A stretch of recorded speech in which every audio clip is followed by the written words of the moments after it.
Hello student, last videos electronic configuration से related हम लोग बना रहे थे। इस बीच में लंबा गैपिंग हो गया। आप कंटिन्यू हम लोग वीडियो डालते रहेंगे क्योंकि कुछ तबीयत में प्रॉब्लम चला आया था। इसके अलावा और भी कुछ कुछ इशू था, इस वजह से हमने काफ़ी ज़्यादा गैपिंग कर दिया। ऐसा होगा ही नहीं, इस बार कंटिन्यू वीडियो डलाता रहेगा, साथ में इम्प्रूवमेंट भी होगी। इम्प्रूवमेंट थोड़ा सा अच्छा ढंग से वीडियो रिकॉर्ड होगा, इस पे भी हम लोग काम कर रहे हैं। मैं कोशिश में हूँ कि इस बार जो आप 12th का एग्ज़ाम देने वाले जो स्टूडेंट हैं उनके लिए स्पेशल मैं 12th के सिलेबस को बारीकी से कवर करने का प्रयास करूँगा ताकि उनका 12th का एग्ज़ाम बेहतर हो सके। और इसके साथ साथ जो नीट का प्रिपरेशन कर रहे हैं, जेईई मेन का प्रिपरेशन कर रहे हैं, उस सब पे भी स्पेशल काम चलेगा। सबके लिए अलग अलग तरीक़ा से काम होगा। मैं कोशिश कर रहा हूँ कंटिन्यू, देखिए कहाँ तक सक्सेस हो पाता हो। बस आप लोग थोड़ा सा जुड़िए, साथ में ध्यान दीजिए। आज आप लोग के लिए मैं एक नया चैप्टर शुरू करने जा रहा हूँ और उस चैप्टर का नाम है मोल कंसेप्ट। आज जो मैं चैप्टर शुरू कर रहा हूँ उस चैप्टर का नाम है मोल कंसेप्ट। मोल कंसेप्ट में शुरू कर रहा हूँ, ठीक है। एकदम बेसिक से मोल कंसेप्ट शुरू कर रहे हैं। इस चीज़ को समझाने के बाद मैं 12th का एक चैप्टर पढ़ाऊँगा, सोल्यूशन एंड कॉलिगेटिव प्रॉपर्टी, तब आप आसानी से सीख पाएंगे। इसीलिए मैं मोल कंसेप्ट शुरू किया कि फिजिकल का कोई भी चैप्टर मैं आसानी से आपको सिखा पाऊँगा। तो मैं एक चैप्टर शुरू कर रहा हूँ, चैप्टर का नाम है मोल कंसेप्ट। तो आइए आप लोग साथ में बारीकी से समझने का प्रयास करिए। फिजिकल का 2-3 चैप्टर है, मैं इसको कंप्लीट करने का प्रयास करता हूँ। इसके बाद ऑर्गेनिक केमिस्ट्री शुरू करेंगे, है ना। फिलहाल आप फिजिकल का जो बेसिक चैप्टर है 12th के लिए जो खास चैप्टर है उस सबको भी मैं कवर करूँगा। तो मोल कंसेप्ट को शुरुआत किया जाए। क्या है मोल कंसेप्ट और कैसे काम करता है मोल कंसेप्ट, क्या इन्फॉर्मेशन इस चैप्टर में दिया जाता है, आप लोग थोड़ा समझिए। सबसे पहला प्रश्न आता है, what is mole. What is mole, पहला प्रश्न आता है कि मोल क्या है। अगर मोल कंसेप्ट हम लोग पढ़ रहे हैं तो मोल कंसेप्ट में पहला प्रश्न आता है कि मोल क्या है। तो आप लोग बारीकी से समझिए। जैसा कि मैं आपको इस तरह से समझाऊं कि जैसे आपको कोई बोलेगा व्हाट इज दर्जन। दर्जन क्या होता है, हम लोग लोकल में यूज करते हैं दर्जन। दर्जन का मतलब हो गया 12 वस्तु का कलेक्शन। 12 आम 1 दर्जन आम, 12 केला 1 दर्जन केला, 12 पेन 1 दर्जन पेन। मतलब दर्जन शब्द का मतलब क्या हुआ, 12 वस्तु का कलेक्शन। दर्जन is the collection of 12 object. इसी तरह से कोई पूछेगा व्हाट इज मोल, मोल क्या है, तो केमिस्ट्री के लैंग्वेज में कहा जाता है mole is the collection of 6.022 into 10 के पावर 23 नंबर्स ऑफ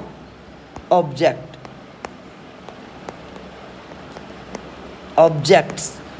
क्या है, क्या कंसेप्ट कर रहा है, mole is the collection of 6.022 into 10 पर 23 नंबर्स ऑफ ऑब्जेक्ट। ऐसे सोचिए जैसे कोई पूछ रहा है कि 1 मोल इलेक्ट्रॉन, इसका मतलब हो गया कि 6.022 इंटू 10 के पावर 23 इलेक्ट्रॉन्स। जैसे कोई बोल रहा है 1 मोल न्यूट्रॉन, इसका मतलब हो गया 6.022 इंटू 10 के पावर 23 न्यूट्रॉन्स। आप इस बात को बारीकी से समझिए। कोई भी चीज़ अगर 1 मोल होता है, 1 मोल H2O मॉलिक्यूल, 1 मोल H2O मॉलिक्यूल का मतलब हो गया 6.022 इंटू 10 के पावर 23 मॉलिक्यूल्स ऑफ H2O। इसका मतलब ये होता है, जैसे कोई बोल दे 1 मोल O2 मॉलिक्यूल, ऑक्सीजन मॉलिक्यूल, इसका मतलब 6.022 इंटू 10 के power 23 molecules of O2, 1 mole sodium atom 6.022 into 10 के पावर 23 एटम्स। तो 1 मोल का मतलब समझ में आ गया। 6.022 इंटू 10 के पावर 23 को हम लोग Na से इंडिकेट करते हैं और इसको हम लोग बोलते हैं Avogadro's number. Avogadro's number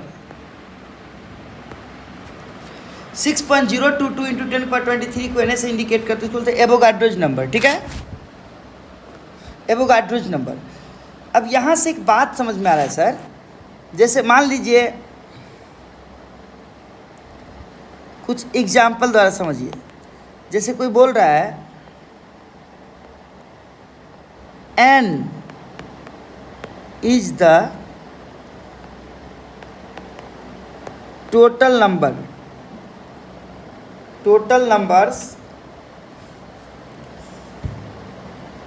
numbers of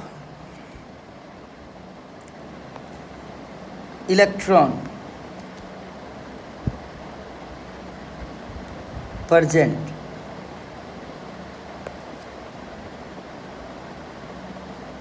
then how many mole of that electron are present।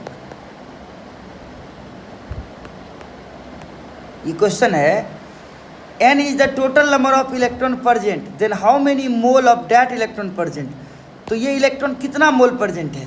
आप ऐसे सोचिए, चूँकि 6.022 इंटू 10 के पावर 23 अगर इलेक्ट्रॉन होता तो ये 1 मोल होता। तो अगर एक ही इलेक्ट्रॉन अगर होता तो 1/6.022 इंटू 10 के पावर 23 मोल होगा।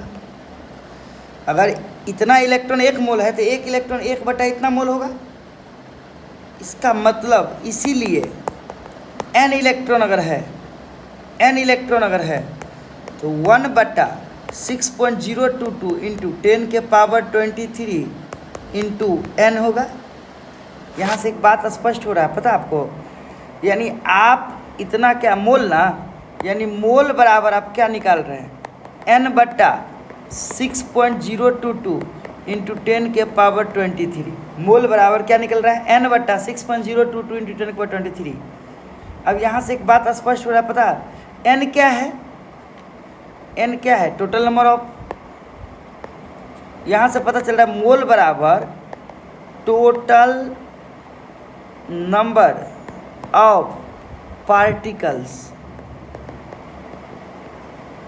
बट्टा एवोगाड्रोज नंबर 6.022 इंटू 10 के power 23। Total number of particles बटा एवोगाड्रोज नंबर, यानी अगर मोल निकालना है तो टोटल नंबर ऑफ पार्टिकल्स को एवोगाड्रोज नंबर से भाग दीजिए, मोल निकल जाएगा। टोटल नंबर ऑफ पार्टिकल्स बटा एवोगाड्रोज नंबर। यहाँ पार्टिकल्स का मतलब क्या हो सकता है, पार्टिकल्स मतलब एटम हो सकता है, मॉलिक्यूल हो सकता है, आयन हो सकता है। पार्टिकल्स मतलब यही होगा ना। यानी आप चाहो तो ये बोल सकते हो कि मोल बराबर टोटल नंबर ऑफ एटम्स बटा 6.022 इंटू 10 के पावर 23। मोल बराबर टोटल नंबर ऑफ मॉलिक्यूल्स और बट्टा में 6.022 इंटू 10 के पावर 23। आप ऐसे बोल सकते हो मोल बराबर टोटल नंबर ऑफ आयन्स बट्टा 6.022 इंटू 10 के पावर 23। तो ये इस तरह से आपको अगर मॉलिक्यूल मालूम है, एटम मालूम है, आयन मालूम है, तो सीधा एवोगाड्रो नंबर से डिवाइड करके आप मोल निकाल सकते हैं। मेरा ये कहना है। टोटल नंबर ऑफ पार्टिकल को एवोगाड्रो नंबर से भाग दीजिए, मोल निकल जाएगा। जैसे एक छोटा छोटा क्वेश्चन आज करेंगे हम आप लोग के लिए, बहुत छोटा छोटा क्वेश्चन से मैं शुरुआत करने जा रहा हूँ, फिर बड़ा बड़ा क्वेश्चन भी मैं आपके सामने रखूँगा। ये छोटा सा क्वेश्चन पूछा है, how many mole of sodium present in 6.022 into 10 के पावर 24 एटम्स। आपसे क्वेश्चन क्या पूछा, टोटल नंबर ऑफ एटम्स दिया हुआ है, आपसे मोल पूछा। अब सीधा प्रश्न करो, मोल बराबर टोटल नंबर ऑफ एटम्स अब बट्टा एवोगाड्रोज नंबर 6.022 इंटू 10 के पावर 23, डायरेक्ट लगाओ। अब total number of atom 6.022 into 10 के पावर 24 दिया हुआ है, एवोगाड्रोज नंबर 6.022 इंटू 10 के पावर 23 दिया हुआ है। ये दोनों कट गया, भागा में पावर घटेगा, 24 में से 30 गया तो 1 हो गया, 10 हो गया। यानी आपको कितना मोल दिया है, मोल बराबर क्या निकल गया 10, मोल बराबर क्या निकल गया 10। तो इस तरह से ये साबित हो रहा है कि अगर इतना एटम है तो 10 मोल के बराबर होगा। इस तरह से छोटा छोटा क्वेश्चन से बात पकड़िए पहले आप। How many mole of H2O present in 6.022 into 10 के पावर 28 मॉलिक्यूल्स का संख्या कितना है, 6.022 इंटू 10 के 28। आंसर से सोचिए, मोल बराबर टोटल नंबर ऑफ मॉलिक्यूल्स बट्टा एवोगाड्रोज नंबर 6.022 इंटू 10 के पावर 23। तो टोटल नंबर ऑफ मॉलिक्यूल कितना है, 6.022 इंटू 10 के पावर 28 और 6.022 इंटू 10 के पावर 23 से आपने डिवाइड किया, ये दोनों कट गया, 28 में से 23 गया तो कितना हो गया 5। तो मोल कितना आ गया, 10 के पावर 5 मोल आ गया, यानी 10 के पावर 5 मोल आ गया। इतना मॉलिक्यूल कितना मोल होगा, 10.5 मोल होगा। क्वेश्चन नंबर 3 देख लीजिए, छोटे छोटे क्वेश्चन से सोचिए आप। फाइंड द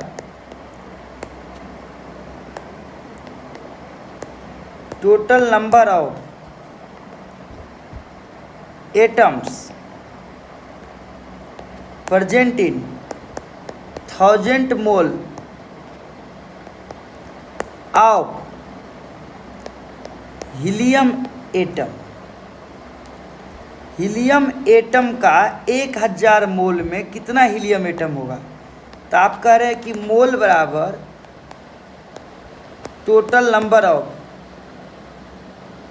एटम्स बट्टा 6.022 इंटू 10 के पावर 23। मोल कितना 1000, टोटल नंबर ऑफ एटम निकालना है, एवोगाड्रोज नंबर 6.022 इंटू 10 के पावर 23। अब 1000 गुने 6.022 इंटू 10 के पावर 23 बराबर क्या निकल गया n। 1000 का मतलब 10 के पावर 3, 6.022 इंटू 10 के पावर 23 बराबर n। तो total number of atom, total number of atoms बराबर 6.022 इंटू 10 के power 26। Total number of atom 6.022 into 10 के पावर 26 इतना आ गया। तो इस तरह से किसी का भी मोल आप निकाल सकते हैं, कितना आसान है। मोल एटम मालूम है, मोल निकाल सकते हैं, मॉलिक्यूल आयन कुछ भी मालूम हो। जैसे क्वेश्चन 1 देखिए, how many mole of NH4 plus ion present in 6.022 into 10 के power 20 molecules.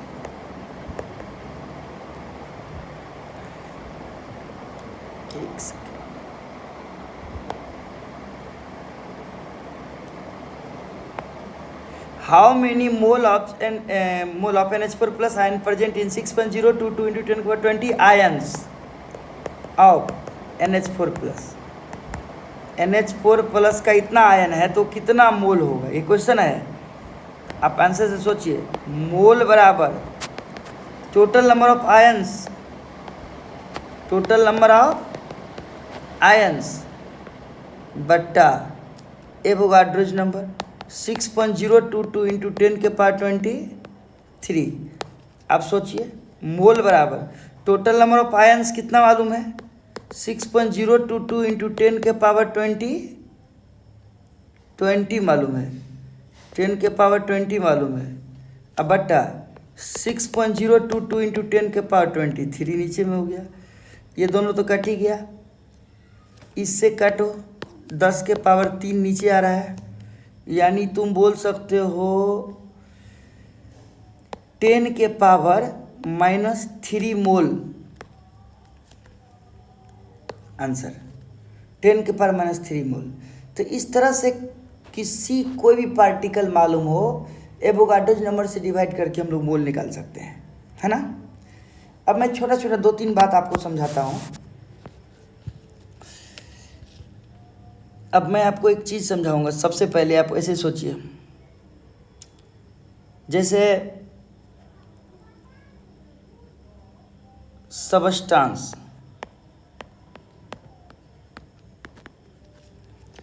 Particle,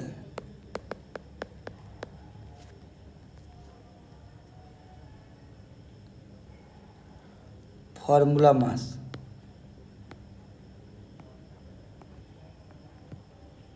formula mass, substance, particle और फार्मूला मास। जैसे एलिमेंट, पार्टिकल क्या हो गया, एटम। अब फार्मूला मास क्या हो गया, atomic mass. Element, atom, atomic mass. Compound, compound, molecule, molecular mass, molecular mass, molecular mass. Radical, radical, ion, ionic mass, ionic mass. Element के केस में पार्टिकल एटम होता है, और उस केस में फार्मूला मास को हम लोग एटॉमिक मास बोलते हैं। कंपाउंड के केस में पार्टिकल मॉलिक्यूल होता है, फार्मूला मास को मॉलिक्यूलर मास बोलते हैं। रेडिकल के केस में पार्टिकल आयन होता है, उस केस में आयनिक मास कहते हैं। इस बात को मैं बारीकी से समझाऊंगा, एक एक करके आपको समझाता हूँ, चिंता करने की जरूरत नहीं है। देखिए, ध्यान दीजिए। सबसे पहले मैं आपको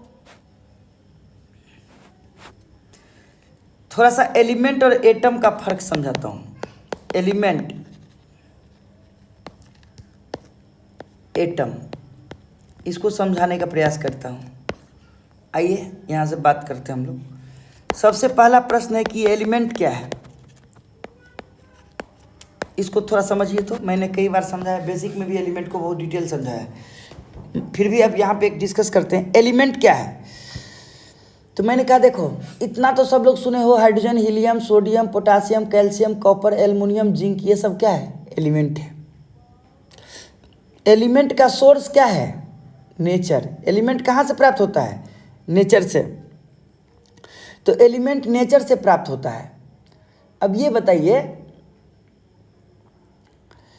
एलिमेंट का सोर्स नेचर है, नेचर में तो बहुत कुछ प्राप्त होता है। नेचर से जल भी प्राप्त होता है, लेकिन ये एलिमेंट नहीं है। नेचर से कार्बन डाइऑक्साइड भी प्राप्त होता है, ये एलिमेंट नहीं है। नेचर से O2 भी, ऑक्सीजन भी प्राप्त होता है, ये एलिमेंट है। हाइड्रोजन भी प्राप्त होता है, नेचर से, एलिमेंट है। नेचर से NaCl भी प्राप्त होता है, वो एलिमेंट नहीं है। लेकिन सोडियम एलिमेंट है, क्लोरीन एलिमेंट है। आखिर नेचर से प्राप्त होने वाला कौन सा चीज़ को हम एलिमेंट बोलते हैं, तो कंसेप्ट कहता है द प्योर सबस्टांस,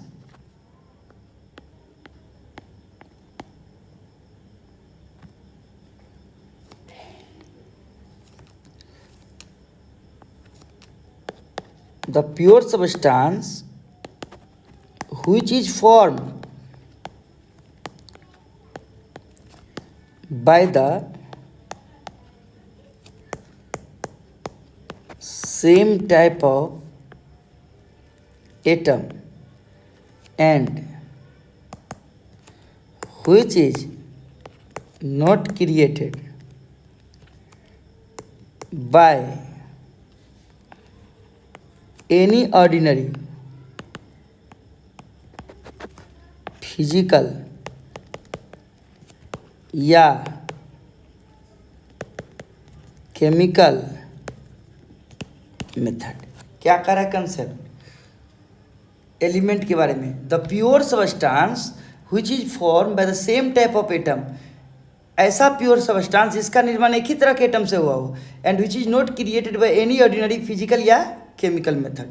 इसको ऐसे समझा जाए जैसे एक एलिमेंट है, जैसे लोहा का एक पेन है या रड है, अगर हम इसको कट करेंगे तो उससे छोटा छोटा कण गिरेगा ना, तो ये छोटा छोटा कण क्या है? एटम है। और पूरा सिस्टम क्या है? एलिमेंट है। ये पूरा सिस्टम एलिमेंट है और इसका निर्माण जिन छोटे छोटे कण से हुआ इसको हम लोग क्या बोल रहे हैं? एटम। थोड़ा विचार करिएगा बात पे। एलिमेंट का जो छोटा छोटा पार्ट है वो एटम है और पूरा सिस्टम के अंदर जो सब एटम है वो सब मिल करके इसका कलेक्शन का नाम क्या है? एलिमेंट। इस बात को बारीकी से समझिए। Element is the collection of atom, लेकिन एक एलिमेंट के पास जितना भी एटम होता है सब एक ही तरह का होना चाहिए। अगर एक एलिमेंट के पास अलग अलग तरह का एटम होगा तब वो एलिमेंट नहीं कहलाएगा। एक एलिमेंट को एलिमेंट तभी बोलेंगे जब उसके पास एक ही तरह का एटम होगा, तभी वो एलिमेंट कहलाएगा। बात समझ पा रहे हैं आप लोग? ओके। इसको समझाने के लिए मैंने एग्जांपल लिया था क्लास और स्टूडेंट का। मैंने कहा कि एक क्लास में सैकड़ों स्टूडेंट है, तो सैकड़ों स्टूडेंट है और सब एक ही क्लास का है। सारा स्टूडेंट 10th क्लास का है या सारा 12th का स्टूडेंट है, तो पूरा सिस्टम एक क्लास हुआ। Class is the collection of student, लेकिन उस क्लास का प्रत्येक मेंबर, प्रत्येक स्टूडेंट एक एटम हुआ। अगर पूरा क्लास को स्टूडेंट बोलेंगे, पूरा स्टूडेंट के कलेक्शन को क्लास बोलेंगे, तो उस क्लास का प्रत्येक मेंबर एक एटम हो गया। तो इस तरह से एलिमेंट और एटम में रिलेशन है। एटम एलिमेंट का छोटा पार्ट है और एलिमेंट एटम का ही कलेक्शन का नाम है। तो इसीलिए एक एलिमेंट के पास जितना भी एटम होता है सब एक ही तरह का होता है। Atom the smallest part of an element which take part in chemical reaction। Atom element का वह छोटा पार्ट है जो केमिकल रिएक्शन में भाग ले। यानी आप ऐसे सोचिए कि स्टूडेंट क्लास का वह छोटा मेंबर है जो सारे एक्टिविटी में भाग ले रहा है। एग्ज़ाम होगा तो कौन भाग लेगा? स्टूडेंट भाग लेगा। कोई भी एग्ज़ाम में कौन पार्टिसिपेट करता है? स्टूडेंट पार्टिसिपेट करता है। इसी तरह से स्टूडेंट और एटम क्लास में रिलेशन है, वैसे एटम और एलिमेंट में रिलेशन है। Okay sir. अब मैं आपको समझाने जा रहा हूँ atomic mass. Atomic mass, mass of one atom of the element. Element के एक एटम का जो मास होता है ना वो एटॉमिक मास होता है। एलिमेंट के एक एटम का जो मास होता है वो क्या होता है? Atomic mass. Mass of one atom of the element, element का एक एटम का mass, exact mass. Exact mass of an atom of the element. Element के एक एटम का जो एग्जैक्ट मास होता है ना वो एटॉमिक मास होता है, एक एटम का मास। ठीक है सर? ठीक। अब एक टर्म आ रहा है रिलेटिव एटॉमिक मास। एक टर्म आ रहा है रिलेटिव एटॉमिक मास। एक होता है एटॉमिक मास, आपको समझ में आ गया? रिलेटिव एटॉमिक मास ये क्या होता है? तो आपको मैं समझाना चाह रहा हूँ रिलेटिव एटॉमिक मास में होता क्या है कि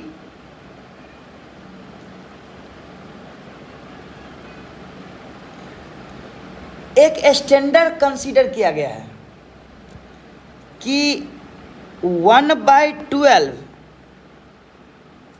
into mass of 1 atom of C12 बराबर 1 AMU। थोड़ा विचार करिए बात को बारीकी से, मैं पूरा बात समझाता हूँ आपको। कार्बन का दुनिया में दो तरह का एसोटोप्स होता है, एक वो C12 और एक C14। एसोटोप समझते हैं जिसका एटॉमिक नंबर सेम हो, मास नंबर डिफरेंट हो। C612 और C614। देखिए दुनिया में कार्बन का दो तरह का एटम है जिसका एटॉमिक नंबर 6 है, मास नंबर 12। एटॉमिक नंबर 6 है, mass number 14। Same atomic number but different mass number. इसको आपस में क्या बोलते हैं? आइसोटोप्स। क्या बोलते हैं? आइसोटोप्स। जिसका एटॉमिक नंबर सेम और मास नंबर डिफरेंट है उसको क्या बोलते हैं? आइसोटोप्स। अब कंसेप्ट ये है कि एक स्टैंडर्ड लिया गया, किसको? C12 को। कार्बन कौन सा वाला? तो 12 एटॉमिक मास वाला। कार्बन कौन सा वाला? 12 एटॉमिक मास वाला, 14 वाला नहीं, 12 वाला। तो 12 एटॉमिक मास वाले कार्बन के एक एटम का जितना मास होता है उसका 12वां भाग, 12 एटॉमिक मास वाले कार्बन के एक एटम का मास जितना होता है उसका 1/12वां भाग को एक AMU बोला गया। ये लिया गया, कंसीडर किया गया, एक स्टैंडर्ड। केमिस्ट्री में इसको एक स्टैंडर्ड माना गया। और अब कहा गया कि कोई भी एटम का मास, किसी भी एटम के एक एटम का मास कार्बन के इस एटम के मास से जितना गुना बड़ा होगा वो उतना AMU उसका एटॉमिक मास होगा। जैसे मास ऑफ 1 एटम ऑफ ऑक्सीजन बराबर 16 into 1/12 into mass of 1 atom of C12।